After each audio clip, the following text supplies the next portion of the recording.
Bonjour à toutes et à tous, c'est Paul Dame pour vous présenter aujourd'hui encore un C'est pas un succès. Et aujourd'hui, j'ai pensé qu'on pourrait voir donc la glycoprotéine GP120 et je crois qu'elle va se coupler sur un marqueur CD4. Donc, dans ce genre de circonstances, peut-être que on pourrait faire en sorte, non pas de protéger le CD4 ou le CD8 aussi, qui est parfois mis en cause, mais bel et bien de les coller, les maintenir tous les deux, comment dire, de les faire adhérer durablement. Certes, ça va détruire un CD4, mais peut-être qu'à terme, ça va permettre de préserver les autres.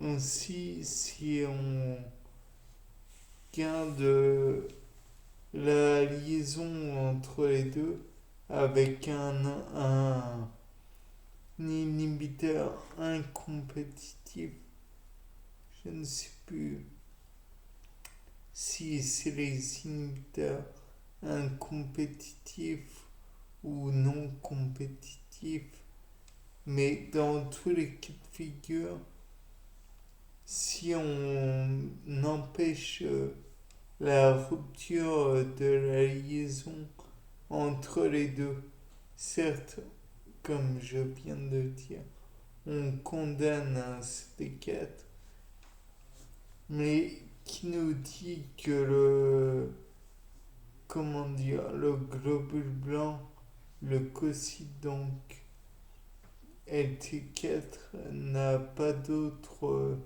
CD4 à sa auprès de lui. Et peut-être pourrait-il rompre la liaison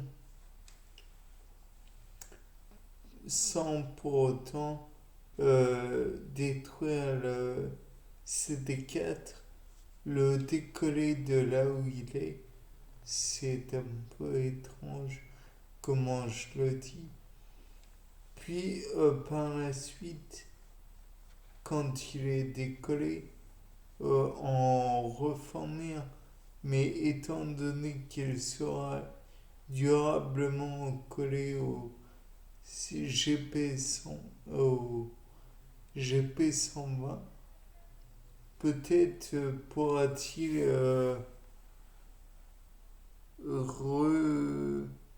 comment dire, être à nouveau efficient.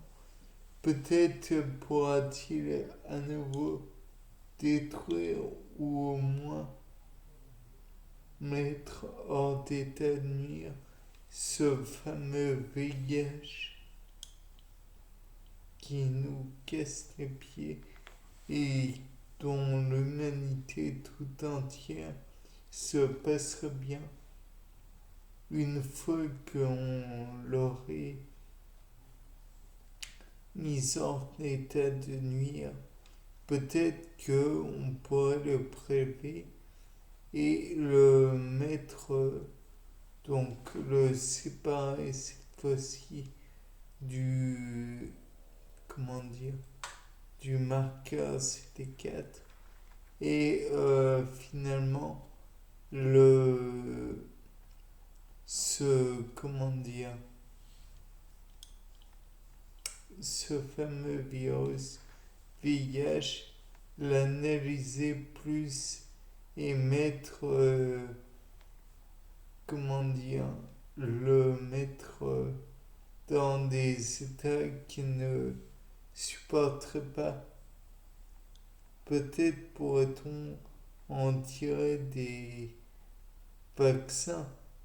Peut-être pourrait-on en tirer des médicaments curatifs, même s'ils ne sont pas parfaits.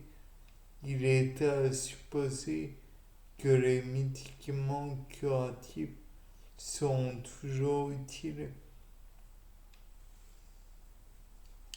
De plus, peut-être pourrait-on envisager de mettre la, comment dire, le GP120 dans tous ses états, de sorte que s'il revient, euh, s'il est à nouveau détecté par la, comment dire, le système immunitaire, sachant qu'on l'aurait éventuellement. Non, on n'aurait pas pu le détruire totalement. Mais si on injecte à une autre personne ce GPS en bas modifié, peut-être pourrait-on en faire un vaccin. Peut-être que s'il était irradié, on pourrait en faire un vaccin utile. Peut-être qu'en mettant, par exemple, dans une gélose et qu'on mettait par-dessus donc un milieu minimum, certes, et encore, je suis même pas sûr que ce soit utile. Plus quelques éléments radioactifs, mais qui dégagent beaucoup de radiation, de l'eau lourde, comme on dit, donc avec des hydrogènes modifiés, ou enfin radioactifs, ou des oxygènes radioactifs, ou l'ensemble des deux d'ailleurs. Puis ensuite, on pourrait peut-être irradier ce virus afin qu'il y ait des mutations, mais toujours reconnaissables. Mais enfin, que le génome du virus soit toujours reconnaissable. Peut-être que ça pourrait engendrer un vaccin presque, ou encore on pourrait peut-être l'exposer à des ultraviolets, puisque je crois que les UVB sont cancérigènes et engendrent des mutations au sein du génome à vérifier. Ou alors peut-être pourrait-on le soumettre à une forte pression qui, même si elle ne détruit pas le virus, peut-être que, ou alors peut-être qu'une partie du génome qui ne sert à rien pourrait être reconnue par un système immunitaire.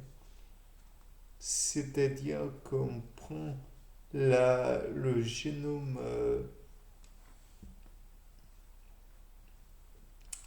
enfin la partie du génome inoffensif, et on l'injecte à un cobaye. Il fait une réaction immunitaire pour rejeter ce génome étranger. On prélève le sang, on le met à centrifuger pour bien l'épurer, et peut-être pourrait-on en avoir comment dire, un vaccin. Bien, c'était Paul Dame pour un nouveau sapin en sucette. Au revoir.